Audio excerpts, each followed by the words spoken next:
ನಮಸ್ತೆ. ನಾನು S K Kuppast, Vivekananda ಯೋಗ ವಿಜ್ಞಾನ ಕೇಂದ್ರ, ಬಾಗಲಕೋಟೆಯಿಂದ ಮಾತಾಡ್ತಾ ಇದ್ದೀನಿ.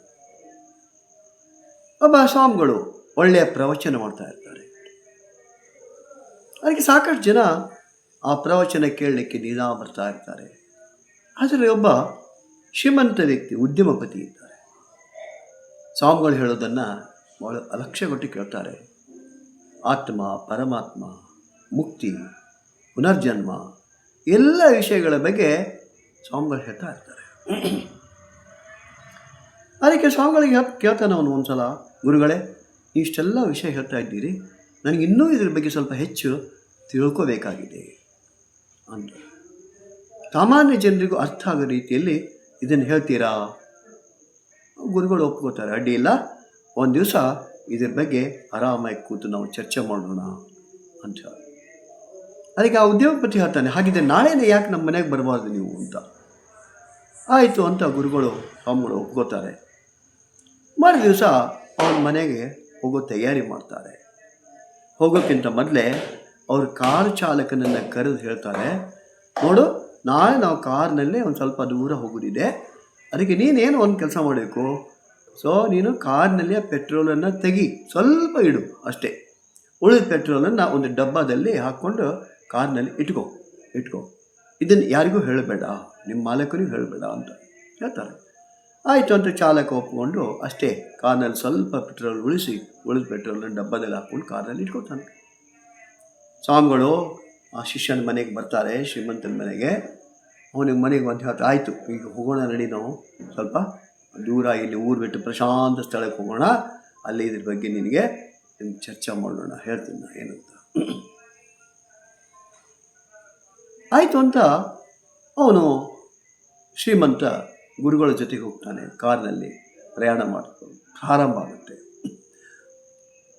ಸ್ವಲ್ಪ ದೂರ ಹೋಗ್ತಾ ಇರಬೇಕಾದ್ರೆ ಕೇಳ್ತಾನೆ ಅವನು ಸ್ವಾಮಿಗಳಿಗೆ, ಗುರುಗಳೇ, ಇನ್ನು ಎಷ್ಟು ದೂರ ನಮ್ಗೆ ಹೋಗಬೇಕು? ಅವ್ರು ಹೇಳ್ತಾರೆ, ಸುಮಾರು ಒಂದು 100 ಕಿಲೋಮೀಟರ್ ಆದರೂ ನಮಗೆ ಹೋಗ್ಬೇಕಪ್ಪ ಅಂತ.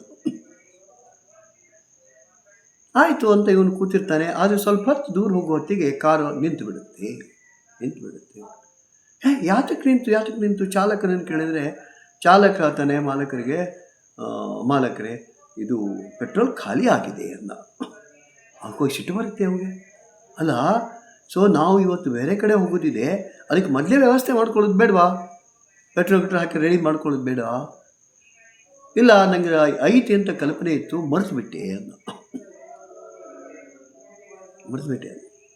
ಆವಾಗ ಗುರುಗಳು ಕಾರ್ ನಿಂತಿರುತ್ತೆ, ಆವಾಗ ಅವನಿಗೆ ಹೇಳ್ತಾರೆ, ಸೊ ಯಾವ ರೀತಿ ಪೆಟ್ರೋಲ್ ಖಾಲಿ ಆದಾಗ ಕಾರ್ ನಿಂತು ಬಿಡ್ತೋ, ಅದೇ ಥರ ಈ ದೇಹ ಅನ್ನೋದು ಒಂದು ವಾಹನ. ಈ ದೇಹದಲ್ಲಿ ಪ್ರಾಣ, ಶಕ್ತಿ, ಚೈತನ್ಯ ಇದೆ, ಜೀವ ಇದೆ. ಅದು ಪೆಟ್ರೋಲ್ ಇದ್ದ ಹಾಗೆ. ಇದು ಯಾವಾಗ ಖಾಲಿ ಆಗುತ್ತೋ ಆವಾಗ ಇದು ನಮ್ದು ನಿಂತು ಬಿಡುತ್ತೆ, ಗಾಡಿ ನಿಂತು ಬಿಡುತ್ತೆ. ಅದಕ್ಕೆ ನಮ್ಮ ಶರೀರದೊಳಗೆ ಜೀವ, ಶಕ್ತಿ, ಚೈತನ್ಯ ಅಂತಕ್ಕಂಥ ಪೆಟ್ರೋಲ್ ಇರೋದ್ರೊಳಗೇನೆ. ಸೊ ನಮ್ಮದೆಲ್ಲ ಆಸೆ, ಆಕಾಂಕ್ಷೆಗಳ, ನಮ್ಮ ಇಚ್ಛೆ ಏನಿದೆ ಅದನ್ನು ಈಡೇರಿಸ್ಕೊಳ್ಳೋದು ಕೆಲಸ ಆಗಬೇಕು. ಸೊ ನಮ್ಮದು ಉದ್ದೇಶ ಏನು? ನಮ್ಮ ಇಚ್ಛೆಗಳು ಈಡೇರಬೇಕಪ್ಪ, ಇಲ್ಲ ಆಶೆ ಆಕಾಂಕ್ಷೆಗಳು ಈಡೇರಬೇಕು. ಯಾವಾಗ? ಸೊ ಈ ಪ್ರಾಣಶಕ್ತಿ ಇರೋದ್ರೊಳಗೆ ಆಗಬೇಕು. ಅಕಸ್ಮಾತ್ ಪ್ರಾಣಶಕ್ತಿ ತೀರು ಹೋಗ್ಬಿಟ್ಟಿತು ಅಂದರೆ ಪೆಟ್ರೋಲ್ ಖಾಲಿ ಆಗಿಬಿಡ್ತು, ಇನ್ನೂ ನಾವು ನಮ್ಮ ಗುರಿಯನ್ನು ಮುಟ್ಟಿಲ್ಲ, ಇಚ್ಛೆ ಆಶೆಗಳನ್ನು ಈಡೇರಿಸಿಲ್ಲ ಅಂದರೆ ಆವಾಗ ಅದೇನಾಗ್ಬಿಡುತ್ತೆ, ಜೀವ, ಶಕ್ತಿ, ಚೈತನ್ಯ ಹೊರಗಡೆ ಹೋಗ್ಬಿಡುತ್ತೆ.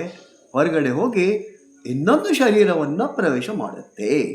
ಅದಕ್ಕೆ ಪುನರ್ಜನ್ಮ ಅಂತಾರೆ. ಇಲ್ಲ, ಇದು ಹೊರಗಡೆ ಹೋಗ್ಬೇಕಪ್ಪ, ಅದಕ್ಕೆ ಮುಕ್ತಿ ಸಿಗಬೇಕಪ್ಪ ಅಂದರೆ ಆಶೆ ಆಕಾಂಕ್ಷೆಗಳನ್ನು ಮೊದಲೇ ಈಡೇರಿಸಿಕೊಳ್ತಿರ್ಬೇಕು. ಎಲ್ಲಿಲ್ಲ ಅಂದರೆ ಅದಕ್ಕೆ ಭೂತ ಪ್ರೇತ ಅಂತಾರೆ. ಅದಕ್ಕೆ ನಮ್ಮ ಜೀವನದ ಅವಧಿ ಏನಿದೆ, ಆ ಜೀವಿತ ಅವಧಿಯಲ್ಲೇ ನಮ್ಮ ಎಲ್ಲ ಕೆಲಸಗಳು ಆಗಬೇಕು, ನಮ್ಮ ಇಚ್ಛೆಯನ್ನು ನಾವು ಪೂರೈಸ್ಕೋಬೇಕು ಅಂತ ಸಾಮಾನ್ಯ ಜನರಿಗೂ ಸಹಿತ ತಿಳಿಯುವ ರೀತಿಯಲ್ಲಿ ಗುರುಗಳು ಹೇಳ್ತಾರೆ. ಅವಾಗ ಅವನಿಗೆ ಅರ್ಥ ಆಗುತ್ತೆ, ತಾನು ಏನನ್ನು ಮಾಡಬೇಕು, ಏನನ್ನು ಬಿಡಬೇಕು, ತನ್ನ ಇಚ್ಛಾಶಕ್ತಿಯನ್ನು. ಸೊ ನಮಗೆ ಇದರೊಳಗೆ ಅತಿಯಾದ ಆಸೆಯನ್ನಿಟ್ಕೊಂಡು ಸೊ ಜೀವನದಲ್ಲಿ ಅದನ್ನು ಮುಟ್ಲಿಕ್ಕೆ ಆಗಿಲ್ಲ ಅಂದರೆ ಆವಾಗ ಸೊ ಅದೇ ಒಂದು ಭೂತ ಪ್ರೇತ ಆಗಿ ಕನ್ವರ್ಟ್ ಆಗುತ್ತೆ ಅನ್ನೋ ಮಾತನ್ನು ಅವ್ರು ಹೇಳ್ತಾರೆ. ಸೊ ವಿವೇಕಾನಂದ ಯೋಗ ವಿಜ್ಞಾನ ಕೇಂದ್ರ ನಿರಂತರ ಯೋಗ ವರ್ಗಗಳು ನಡೆಸುತ್ತೆ. ಬೆಳಗ್ಗೆ 6ರಿಂದ 7, ಸಂಜೆ 6ರಿಂದ 7, ಬೋತ್ ಆಫ್ಲೈನ್ ಆನ್ಲೈನ್. ಬನ್ನಿ ನಮ್ಮ ಯೋಗ ವರ್ಗಗಳಲ್ಲಿ ಭಾಗವಹಿಸಿ.